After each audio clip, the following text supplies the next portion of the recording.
Well, hello and happy Monday. Welcome to episode 2 of The Leading Edge with myself, Joe Glazer. This is a weekly podcast where we really dial in and focus on different leadership strategies and behaviors to really impact our teams in the workplace, in family, and within the community as well. Uh, just a little bit of a backstory.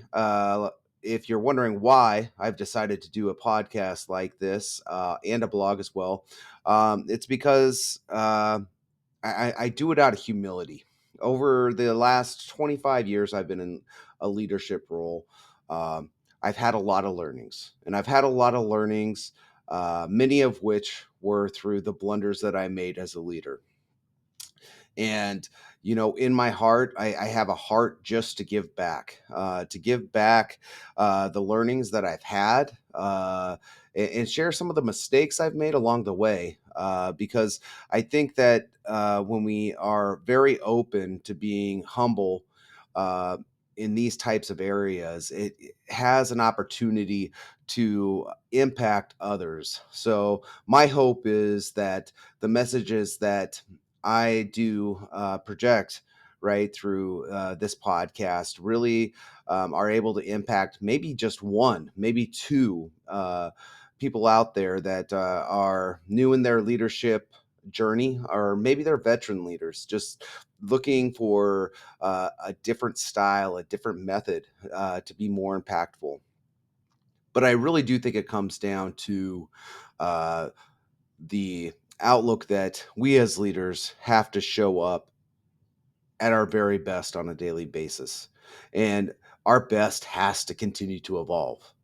And we have to be willing to learn through challenge and change to take those lessons and really apply them into our leadership. So we're going to start a little bit of a series here, all around radical candor in leadership and how impactful it can be. Uh, I will tell you, I read the book by Kim Scott, Radical Candor, which was published in 2017. I read this book right before COVID in 2019, and it had a profound impact on how I looked at leadership and how I communicated with my team. And it really put me on a journey which showed me what, the power of being transparent and supportive in the workplace through communication.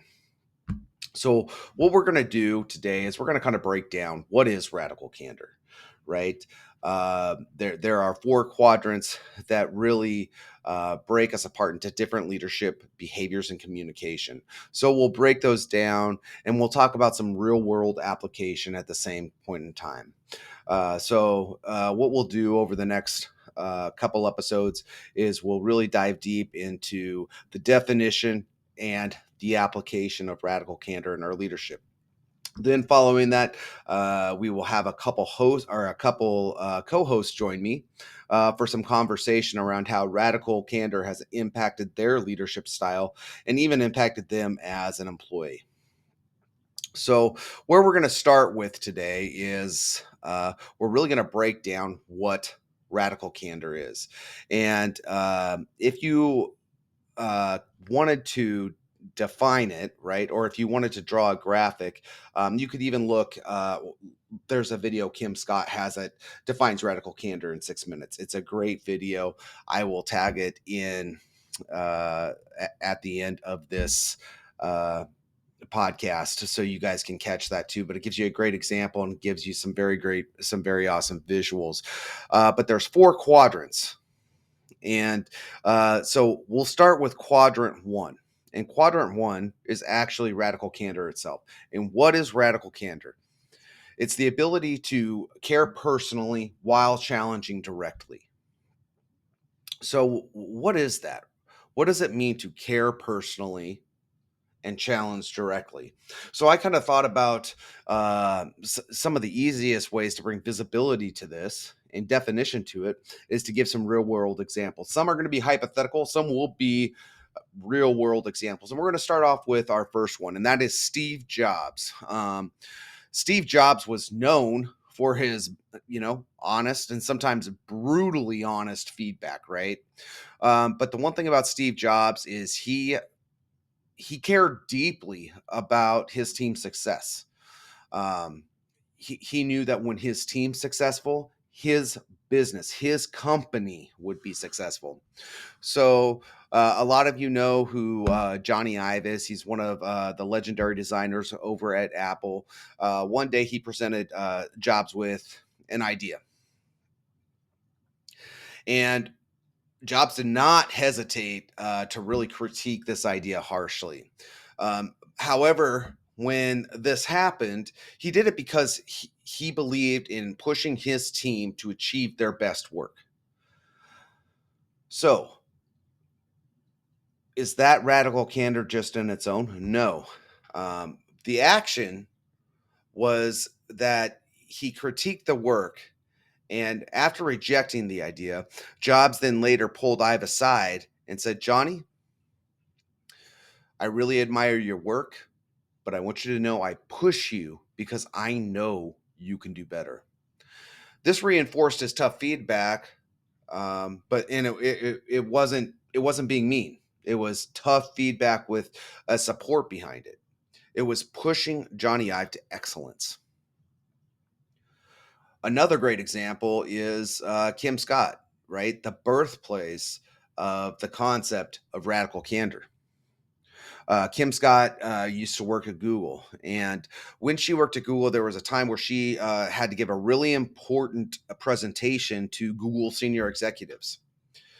And her boss was Sheryl Sandberg. And after this very important presentation that Kim had to give, Cheryl really praised Kim's content within the presentation. Well, she also gave a little bit of feedback. She says, Kim, you do say a lot when you're speaking.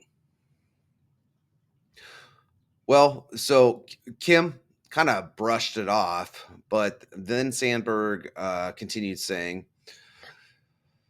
I know a great speech coach if you're interested. Okay. So why was that radical candor? Well,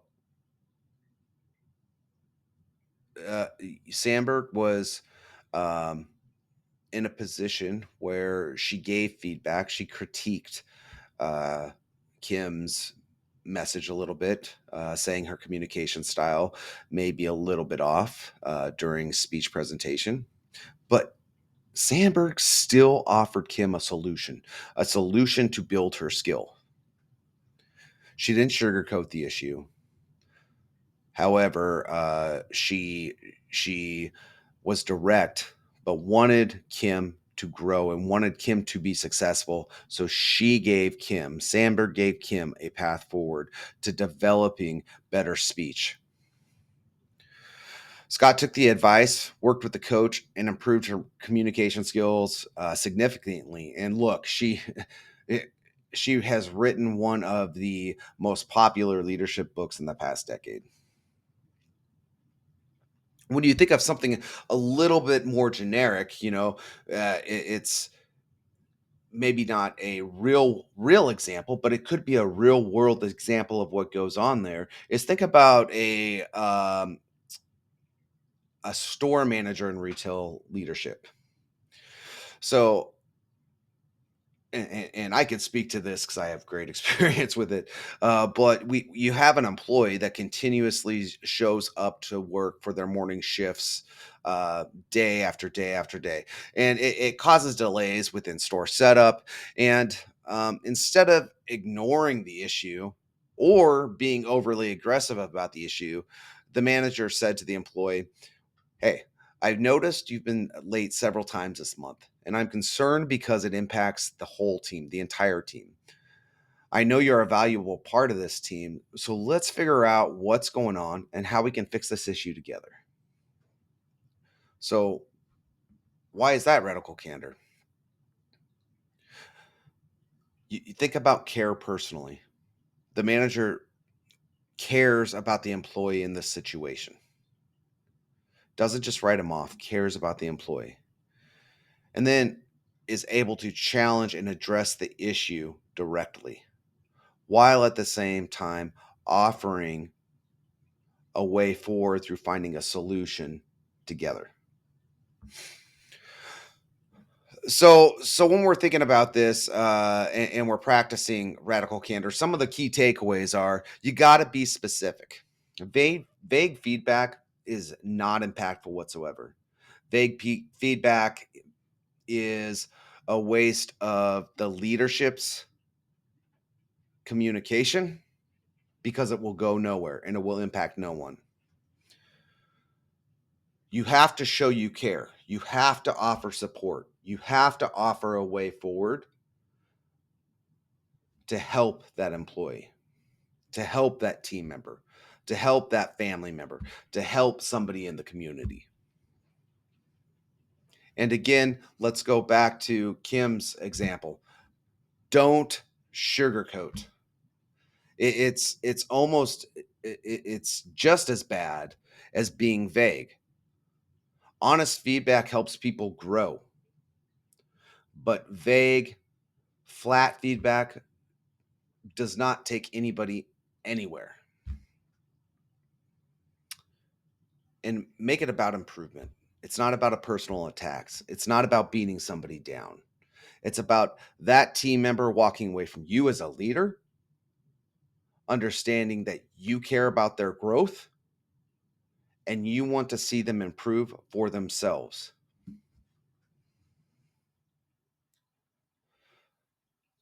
Now, the next quadrant, I have seen quite often in my leadership journey. I've experienced it with leaders. I've seen it with some of my peers. I've even seen it as I've been out and about as a consumer or a consultant. Um, and that's obnoxious aggression. This is where you challenge directly, but there's no personal care. You do not care personally. Again, you challenge directly, but don't care personally. So, another real world example. I already kind of talk about Steve Jobs being known for his very straightforward, transparent, sometimes aggressive communication style and feedback. Uh, there were times where he was really in a place to give. Well, I don't want to say in a place, but there were times where he gave harsh criticism um, and did it without empathy. For example, we know he was known for pushing his team hard, and sometimes the way it came across was just overly aggressive. A famous example is when one of his engineers presented an idea to Jobs, and he immediately said, "That's the stupidest thing I've ever heard." Could you imagine Steve Jobs telling you that's the stupidest thing I ever heard? Now I could imagine that because I'm not the smartest. I'm not the smartest circuit in the board, right? But I mean, gosh, what a shot! Especially in a company like Apple that is full of innovation. So this was obnoxious aggression because uh, Jobs was very easily to directly challenge. He made his opinion clear, but there was no personal care. There was no constructive feedback. There was no growth path set forward. It was just stupidest thing I've ever heard. Uh, a radical candor approach would have been more like, I don't think this idea is going to work because of X and because of Y. What alternatives are there? Or how can I help you find different alternatives? Giving them that path forward. Somebody who's been in the news a lot lately, and I'm not just talking about the last 2 months, I'm talking about the last decade, Elon Musk. Um, he's known that he has publicly fired employees before. He's no nonsense with high expectations and extremely transparent. So, uh, I think we've all heard about the time he fired an employee via email because that employee missed a company event and basically said, if you're not showing up when it matters, you don't deserve to be here. Now, again, that was directly challenging. But again, there was no care personally there. There was no attempt to understand the employee's situation and to help the employee forward, giving them a path to improve. It was just like, you're done. Don't care. So if you would if he would have applied radical candor to that situation, it would have sounded more like, hey, I notice you missed the event. It was important for the entire team, including me. So what happened? And we really should talk about and discuss expectations moving forward. Simple, right? Like giving them the path forward to be successful in the future and not letting it happening again. Now, again, here's a more generalized instance of what I've seen happen, not a pinpointed specific instance, but leaders or managers calling out an employee. So like let's go back to a retail manager. They are being just absolutely frustrated with an associate's slow performance, right? Whether that's something like getting to the customers or cashiering or doing replenishment or fulfillment from .com channels, just all kinds of things. But they get annoyed because that employee is going so slow. And then all of a sudden on the radio system you hear uh, the manager say, hey, so and so employee, why are you so slow? Why are you the last one to finish? If you don't speed it up, maybe this isn't the job for you. That is obnoxious obsession if I've ever seen it. Totally humiliating the employee. Yes, there was direct challenge, but there was absolutely no care personally. It is never okay for us as leaders to humiliate our team members in front of their peers in a public setting. Critiques and coaching should happen in a private one on one conversation, because then you're taking the element of humiliation out of the equation and you're able to have one-on-one direct communication to offer your support to help that employee forward. So a radical candor approach would have been more like, I've noticed you've been struggling to keep up. Let's work on some strategies to help you improve because I want you to improve. I care about you. So some ways to avoid obnoxious aggression.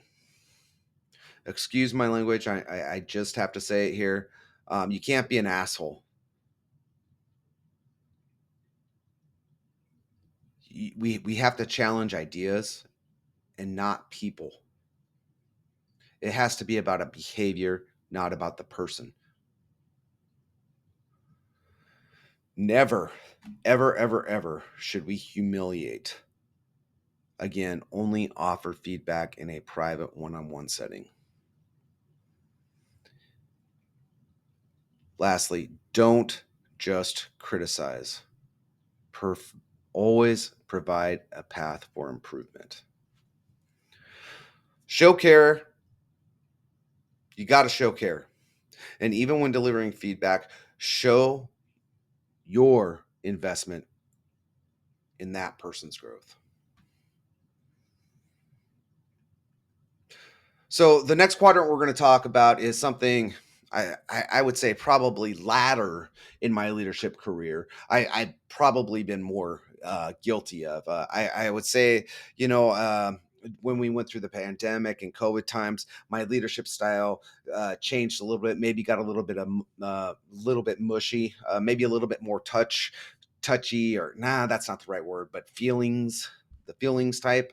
Um, and this happened to me. It's ruinous empathy, where you care personally, but you don't challenge directly. You care personally, but you don't challenge directly. And I think a lot of us went through that. I hate to say it, but the pandemic transformed the way the majority of us did business and interacted with our teams. So, you know, we all have to remember that not giving honest feedback to an performing employee provides no benefit to you as the leader. It provides no benefit to the business you are managing, the community you are working in. Um, it provides no benefit for that employee to grow and improve and to make a more positive impact. And it provides no benefit to that employee's peers, to the workplace, and to the culture. So we'll start off here with kind of a generic scenario. We're going to go back to a retail manager. So the store manager has an employee who consistently makes mistakes at the register, but instead of addressing it, uh, says, "You're doing great. Just keep up practicing. You're doing great, but just keep up practicing." That employee is causing hundreds of dollars a day in mistakes. Now, this is ruinous empathy because the manager wants to be nice. He wants to show that he does personally care about the employees. He's trying to build the employees. Uh, and excuse me, I should say they are trying to build the employees' uh, confidence, right? And they think if they can just build the confidence, they will fall in line. But there's no direct challenge, right? There's no baseline given of this is what you're doing and this is how you need to grow. So a radical candor approach would have been more like, I appreciate your effort, but I noticed some errors. So let's go over them so you can improve. Doesn't have to be a beatdown in any way, but let's call it out. You've made some mistakes. You've cost us some money. Let's find some ways for you to improve and go forward. And I'll check in with you every day. When you think about like a real world example, a more specific example, I think we can all look at the Nokia collapse in the early 2000s. I mean, if we've been around, which I definitely have been around for a while, we need to remember companies like Nokia and Motorola. They were really the pioneers of launching the mobile phone industry. I dare to say that anybody that's over 40 years old never owned a Nokia phone or a Nokia device. So what happened was in the early 2000s, they were the dominant force in the mobile phone industry. But you had competition developing. You had Apple and you had Android developing software and hardware that was it was next generation, right? It was innovative. Nokia didn't innovate, and they didn't innovate because employees at mid level knew that Nokia's operating system was outdated. It was becoming obsolete, and the company was starting to fall behind. And instead of giving direct feedback to the executives, because they didn't want to hurt the executives' feelings, many employees sugarcoated the truth and avoided hard conversations, fearing negative reactions or conflict with the leadership. And leadership, in turn, didn't challenge their employees enough to push for necessary changes.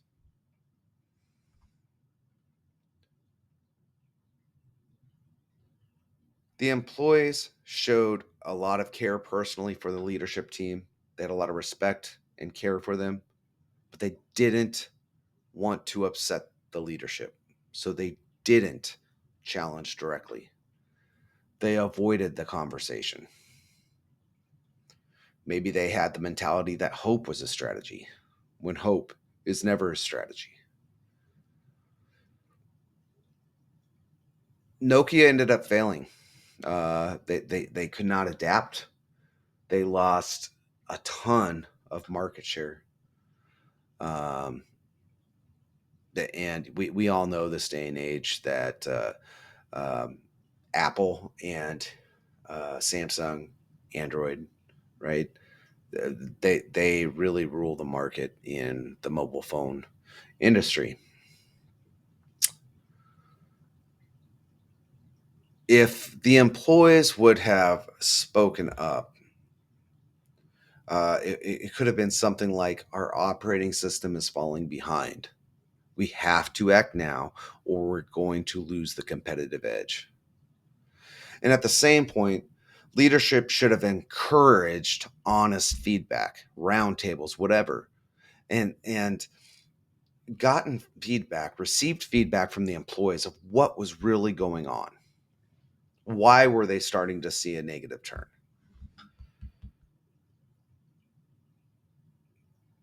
Caring too much and keeping the peace to avoid discomfort gets us nowhere. Nobody grows, nobody innovates, nobody adapts,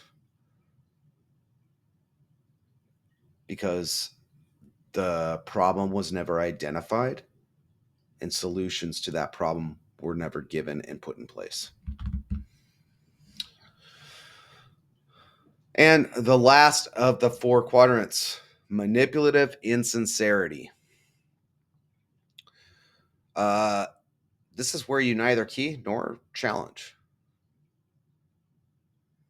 Uh, a very generic example would be CEO of a large corporation delivering an inspiring speech on how the company's all about family and how they care deeply for employee well-being, but then they turn around 3 days later and lay off a third of the workforce because they need to boost short-term profits. And unfortunately, when they did this, they did not provide severance packages. They did not support uh, the employees that were being termed. There was no direct challenge. There was no personal care. And the intent was selfish on the CEO's part to maintain a positive public image and avoid any type of backlash when they had to make the termination. Another example would be manager giving praise to an underperforming employee. A manager saying, "You're doing a great job, keep it up," but secretly goes and bitches about that employee behind their back because they continuously make mistakes. Again, this comes back to selfishness because that manager did not want to have the uncomfortable conversation. They gave no personal care. They wanted to avoid the conversation. They did not challenge the employee directly because, again, they didn't want to have the difficult conversation. Selfishness. The manager's goal was just entirely to avoid conflict, to keep the peace. Well, that's no bueno. So now that we've kind of broken up the four quadrants of radical candor, we will come back on the next episode and we'll break down some real world examples of companies that are applying this in their culture. And then we'll have a little bit of homework for all of us. And we'll do a lot of observations out in the world, in our own leadership and in the workplace, in the community. And we'll do some things to identify what quadrant of leadership are those around us falling in. Not to judge, but to be observant and understand. That's about all. That's it for today. Thank you very much for listening to me ramble on. This is honestly, though, a great subject. This is a great subject because Radical Candor can have such an amazing impact in the work environment. It is truly empowering. It truly sets our teams up for a growth mindset when we can create uh, a culture of psychological safety, because the employees understand that when they receive feedback from their leadership team, it is going to be extraordinarily uh, constructive, right? The leaders will give bits and pieces of growth and solutions to growth, and it will have a beneficial impact to the employee if if the feedback is applied. It also just really creates a way for an organization to embed a two-way communication feedback style within the culture, which becomes very powerful for long-term success. I will tell you, I've gone through many of the quadrants in my career. I will tell you, when I really started to embed myself around the concept of radical candor, uh, everything changed within my leadership style, within my team, and the culture in my store. At the same point in time, I did have a little setback. I went to a different team, and for a while, I I kind of fell back into um, the trap of ruinous empathy. You know, not giving the direct challenge to my team members that I should have. And when uh, I did this, it did not propel uh, my team forward in any form of success. So I look forward to continuing the discussion, making this more of a discussion, actually. And I really appreciate anybody that watched this today. Again, I know that this is kind of just the beginnings of um, this podcast, and I would like to see it grow more. And looking forward to getting more people involved, including yourself. So if you have any comments, any suggestions for me, please drop them in the comments. Uh, I also, please, just maybe for a little bit of um vulnerability, help this old man out, and like and subscribe. I would love to pull viewers in to the discussion as well as time moves on, and make this more of an open conversation rather than just me spilling out the subject on a weekly basis. So, anybody that's watching, I appreciate you. Kim Scott, probably not watching, but man, do I appreciate your book, and look forward to talking to you all next week. Thank you so much.